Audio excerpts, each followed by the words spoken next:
Hezbollah has blamed Israel for deadly pager explosions across Lebanon and Syria that killed at least 9 people and injured 2,750 others, including an 8-year-old girl. The devices were being used by Hezbollah members after their leader banned mobile phones, citing Israeli surveillance concerns. Hezbollah vows retaliation, though Israel has yet to officially comment. These explosions come just after Israel's cabinet expanded war goals in Gaza, including the return of residents displaced by Hezbollah attacks in northern Israel. Meanwhile, in the Gaza Strip, Israeli airstrikes continue with at least 22 Palestinians killed on Tuesday, including 8 in the Bureij refugee camp, where many remain trapped under rubble. The death toll in Gaza now exceeds 41,252, with nearly 95,500 wounded since the war began. Amid rising global concerns, Palestine's envoy to the UN, Riyad Mansour, has urged the General Assembly to vote on a resolution for Israel's withdrawal from occupied Palestinian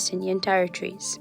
Mr. President, I stand on this podium at this historic and tragic juncture to tell the Palestinian people that a change is going to come. A change is going to come. That their fate is not endless suffering and agony. That freedom is their bright right and their destiny. I stand on this podium to tell you that justice is the only path to peace. To call on you, to call on all of you, to uphold international law, not sacrifice it on the altar of cold and reckless political calculations. I call on you to reject double standards, to treat my people with the respect they deserve, and to recognize the rights they are entitled to.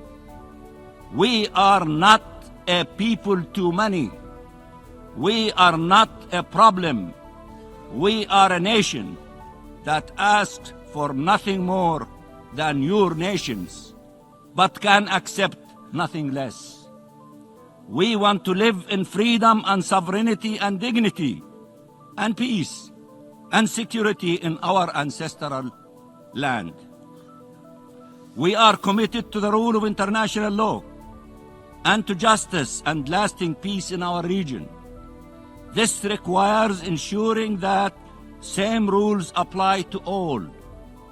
No bias, no double standards, no exceptionalism, and no exception. Each country has a vote, and the world is watching us to see if we can live up to the commitments we undertake and to the principles we claim as ours at this historic and crucial juncture for humankind.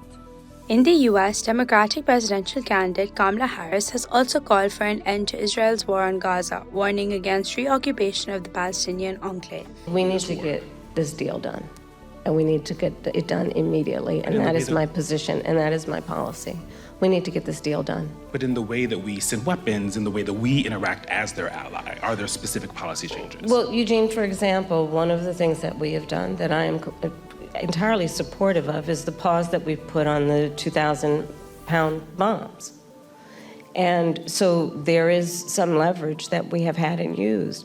But ultimately, the thing that is going to unlock everything else in that region is getting this deal done. And I'm not going to disclose private conversations, but I will tell you, I've had direct conversations with the Prime Minister, with the President of Israel, with Egyptian leaders, and with our allies.